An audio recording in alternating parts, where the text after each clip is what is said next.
prolific, so gifted. I'm the type that's gon' go get it. No kidding.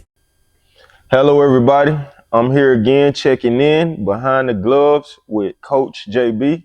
I got a special guest here today. His name is Dyllin.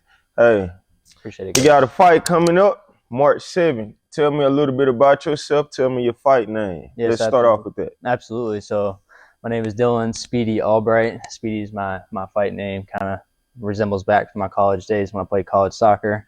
I'm from Kentucky. We just moved here, me and my better half, my wife, moved to Biloxi, Mississippi. So was lucky enough to find this spot and get hooked up with you. Awesome, man. I'm happy to have you, and I'm looking forward to see the performance that you're going to put on March 7th. So how did you get involved in MMA? Absolutely. So I've been training jiu-jitsu for the past 3 to 4 years consistently. When I was stationed overseas in Cuba, I got really in depth with it, fell in love with it even more. And the hands kind of just fell with it. I mean, I had a couple of friends, we were sparring one day, and then they were like, hey, man, you should really take this into consideration and take it serious. And I was like, all right. So we started sparring, and one thing led to another. Like, all right, we got to get you in there. So here we are. Man, that's amazing. So what does MMA do for you as a man personally? Like, what made you love it? What made you really, really want to jump out there and try it? Absolutely. So in my college days, I had a bad tendency, I would like to say, to look at individuals that weren't getting after it, right? So I was always dependent on somebody else for success versus what I was doing, right? So as an MMA fighter, as a grappler, as a boxer, it's you versus one other person. It's you putting that work in. It's you going the distance. It's you biting down on your mouthpiece and going forward. You're not depending on anybody else to make the rounds count, essentially. So that's nice, man. So can you share some of your ultimate goals, like how far you want to go with it, some things you would like to accomplish? You could say within this year or over the course of years. What would you like to accomplish with MMA? Absolutely. So we've been praying about it. Take this step forward on March 7th, next Friday. I'm not sure when this will come out, but next Friday the 7th, I'll be taking my debut against Elijah Dill, who is a fantastic fighter. I think he's got 5 fights to my debut. He just fought for the belt. And I'm going to go in there and I'm going to make a statement that I'm here, and it's going to be a long night, essentially. But my goal is for the next year, I'd like to fight 6 times this year. Yes. I'd like to go undefeated, then make my pro debut at the Ultimate Fight League, and then maybe even the UFC after that. So at a 135, I don't see anybody's ground game, anybody stand up. That's going to be a challenge.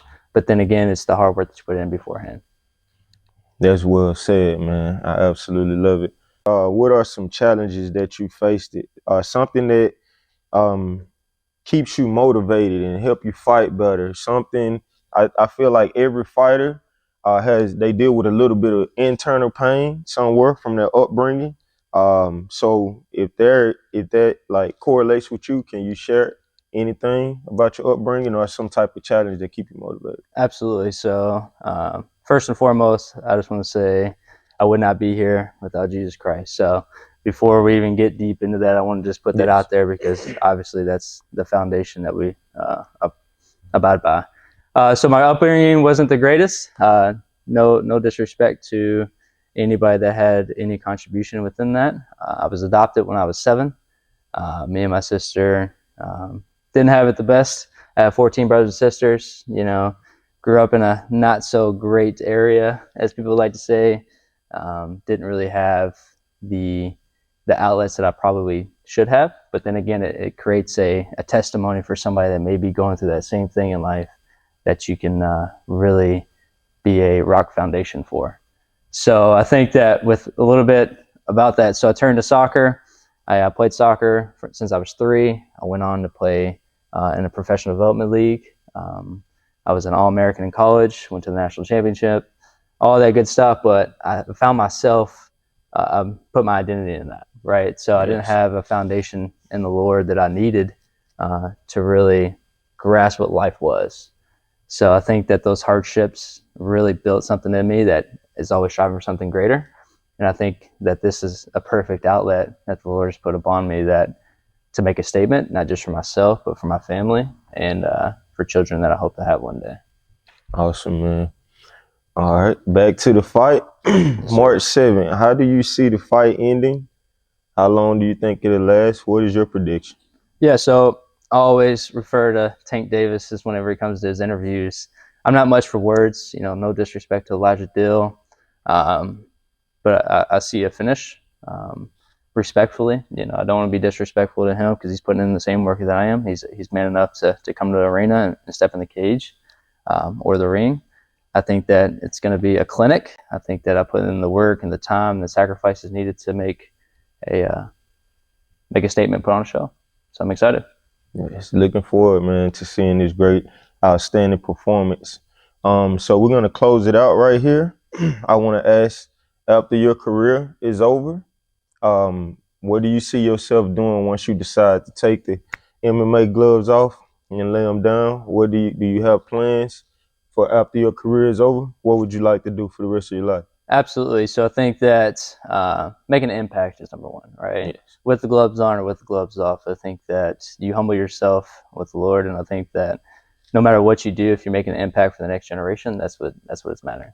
So like with you, who come in there and put on a show for us, and you put us through workouts, and you do those things because you lived it, you've seen it, yes, and you're making a difference here in the small city. Imagine what we're gonna do when we hit the big stage. So. Perfect, man. So we're going to close out right here. Thank you for coming on this. Yes, sir. Behind the Gloves with Coach JB. Tell them the fight date again. March 7th. Tell them what you're going to do. Yes, sir. March 7th. It's a Friday Night Lights, Hard Rock Casino, Biloxi, Mississippi, and I hope to see you guys there. See you guys there.